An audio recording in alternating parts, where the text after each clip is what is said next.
మనిషికి right hand left hand తప్పు చేస్తే ఆ మనిషికి కూడా ఆటోమేటిక్గా అది ఖచ్చితంగా చుట్టుకునే అంశమే.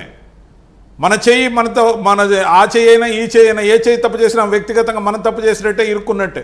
అవును, ఖచ్చితంగా ఇటువంటి సందేహం లేకుండా దీంట్లో పూర్తిగా నెక్స్ట్ ఛార్జ్ షీట్లో ఇవన్నీ కూడా క్రోడీకరించినట్లయితే బిగ్ బాస్ అంటున్నారు, కానీ బిగ్ బాస్ కాదు, జగన్మోహన్ రెడ్డి గారి పేరు వచ్చే అవకాశం లేకపోలేదు. క్లియర్. పైగా ఇటువంటి సందర్భంలో పేర్నాని గారు కానీ సజ్జల రామకృష్ణారెడ్డి గారు కానీ జగన్మోహన్ రెడ్డి గారు కానీ ఒక మాట చెప్పాలి ఆంధ్రప్రదేశ్ ప్రజలకి. అంతఃకరణ శుద్ధితో అంతా నిజమే చెప్తున్నా, ₹1 స్కామ్ జరగల, అవినీతి ఆవగింజంతైనా జరగల, అలా జరిగి ఉన్నట్టు నిరూపిస్తే రాజకీయాల నుంచి తప్పుకుంటాం, మా పార్టీని రద్దు చేసుకుంటామని చెప్పండి. చెప్తే వదిలేస్తారా? ఎందుకు చెప్పట్లే?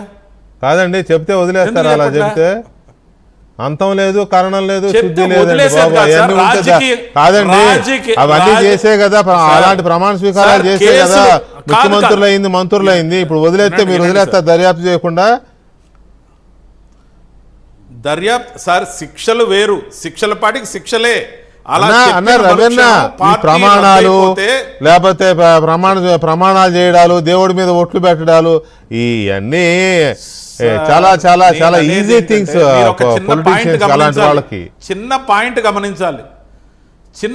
గమనించాలి.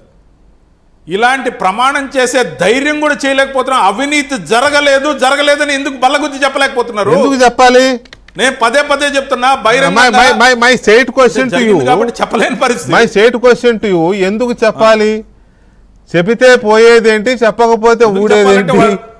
వాళ్ళు అడ్డగోలుగా ఏకపాత్రాభినయాలు చేస్తూ ప్రెస్ మీట్లు పెడుతున్నారు కదా, అలా కాదు, ఓపెన్ ఛాలెంజ్ చేస్తున్నాం కదా, అవినీతి జరిగిందని నిరూపిస్తామని చెప్తున్నాం కదా, 1 గంట 2 గంటలు డిబేట్కి రమ్మంటున్నాం కదా. మా సోదరుడు ఆనం రమణారెడ్డి గారు కూడా, వెంకటరమణారెడ్డి గారి దగ్గర కూడా డేటా షేర్ చేసుకుంటా, నెల్లూరుకు సంబంధించిన వాడిగా రాబోయే రోజుల్లో క్వాడ్జీ స్కామ్ సంగతి, ముఖ్యంగా ల్యాండ్స్ కొట్టేసిన వాటి సంగతి, ముందు లిక్కర్ గురించి మాట్లాడదాం, స్కామ్ సంగతి, మరి సిలికా సంగతి, వాటి గురించి కూడా లెక్కలు తేలే వరకు పోరాటం చేస్తాం. అందులో ఎటువంటి సందేహం లేదు. ముఖ్యంగా ఫస్ట్ లిక్కర్ ఏదైతే ఉందో, ఒక మాట, అవన్నీ ఏమో దర్యాప్తు జరగాల్సిన స్కాములు మీరు అంటున్నవి. ఇది ఆల్రెడీ జరుగుతున్నాయి సార్, జరుగుతున్నాయి, కానీ ఇది ఆల్మోస్ట్ కంక్లూజన్కి వస్తున్న కేసు కదా. ఇవాళ సెకండ్ ఛార్జ్ షీట్ పడింది, ఏకంగా సీఎంఓ, అప్పటి సీఎంఓనే వచ్చేసింది సీన్లోకి. ఇక నెక్స్ట్ రావాల్సింది అప్పటి సీఎంఏ, అంతే కదా. సో ఈ దశలో అంతఃకరణ చిత్తశుద్ధి లేకపోతే అది ఇది అవి కాదు. ఇక్కడ స్ట్రైట్ అవే వీళ్ళు అసలు ఆ స్థాయిలో అక్కడ అధికారులుగా ఎందుకు వచ్చి ఈ పనులు చేశారనే దాని మీదనే జనం ఆసక్తికరంగా చర్చించుకుంటున్నారు. ఇందుకా వీళ్ళు ఐఏఎస్ చదివింది, ఇందుకా వీళ్ళు సీఎం ఆఫీసులో సెక్రటరీలు అయ్యింది అనేదే చర్చ. ముఖ్యమంత్రి కార్యాలయంతో పాటు ముఖ్యమంత్రి నివాసం పూర్తిగా కుంభకోణాలకు ఎన్నో ముడుపులు దాచుకోవడానికే పరిమితం అయ్యాయనేది అర్థమవుతోంది. ఒక్క నిమిషం రవి గారు, బాలకోటయ్య గారు నమస్తే. చెప్పండి రవి గారు, చెప్పండి రవి గారు చెప్పండి రవి గారు. ఎవరు ఏమైపోయినా నాకు ఇబ్బంది లేదు, మా పార్టీలో అందరు అరెస్ట్ అయినా నాకు సంబంధం లేదు, సకల శాఖలు చూసిన ఎక్స్పీరియన్స్ ఉంది కాబట్టి నేనున్న కాంక్రీట్ కుర్చీ వేసుకుని కూర్చున్నా, నేను నడుపుకుంటా పార్టీని. నాయకుడు అరెస్ట్ అయితే ఏంటి? నాకు ఆశ్చర్యం ఆయన పేరు లేదు ఎందుకు, ఆయన ఎందుకు ఇన్వాల్వ్ చేయలేదు? ఆయన కూడా ఒక డిస్టరీ ఉందంటారు కదా అక్కడెక్కడో. గొప్ప ఆశ్చర్యం. సౌత్ ఆఫ్రికా, దాంతో పాటు అనేక విషయాలు ఉన్నాయి చర్చించాల్సినవి ఆయన గురించి.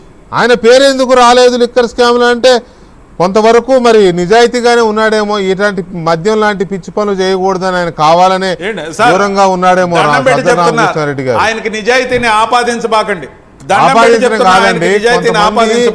కొంతమందికి ఎంత డబ్బు ఆశ ఉన్నా కూడా కొన్ని వీటి జోలికి వెళ్ళరు. అలాగే ఈయన తుచ్చమైన ఈ సారా వ్యాపారం ఏంటి, నేను చెయ్యను అని దూరంగా ఉన్నాడేమో. ఏం చెప్పారు సార్ మీరు? నేను నమ్మలేని నిజాలు మీరు చెప్పినా కానీ డైజెస్ట్ కావు. మరి ఆయన పేరు ఎందుకు లేదు? ఆయన పేరు లేదండి, ఆయన చేయలేదనే కదా అర్థం. అదే ఏం బాలకోటయ్య గారు ఏం చేయలేదంటే ఆయన ఏం చేయలేదనే కదా అర్థం. పేరు లేదు అని అంటే ఈ ఎగ్జాంపుల్ వినాలా? మొన్న 67.5 ఎకరాలు ఆక్రమించిన భూమిని No, no, no, no. I am not talking about land scam. I am not talking about quality scam. I am not talking about any other scam. I am not talking about any other scam అండి. I am talking about only liquor scam. Liquor స్కామ్లో ధనంజయ రెడ్డి ఏంటి, కృష్ణమోహన్ రెడ్డి ఏంటి, బాలాజీ గోవిందప్ప ఏంటి, రాజ్ కసిరెడ్డి ఏంటి, చెవిరెడ్డి భాస్కర్ రెడ్డి ఏంటి, చివరికి భూమన కరుణాకర్ రెడ్డి పేరు కూడా వచ్చేసింది కదా నిన్న టీడీపీ, అది కూడా చెప్పేశారు కదా. సో ఇవన్నీ జరుగుతున్నప్పుడు సజ్జల పేరు ఎందుకు లేదు? బాలకోటే గారు ఇవాళ ఛార్జ్షీట్లో ధనంజయ రెడ్డి గారు ఆనాటి ముఖ్యమంత్రి కార్యదర్శి అండి, అంతకుముందు ఎంతో మంచి పేరున్నవాడు. ఇప్పుడు సారా మొత్తం పూసుకున్నాడు, ఒళ్ళంతా కంపు అయిపోయింది. కృష్ణమోహన్ రెడ్డి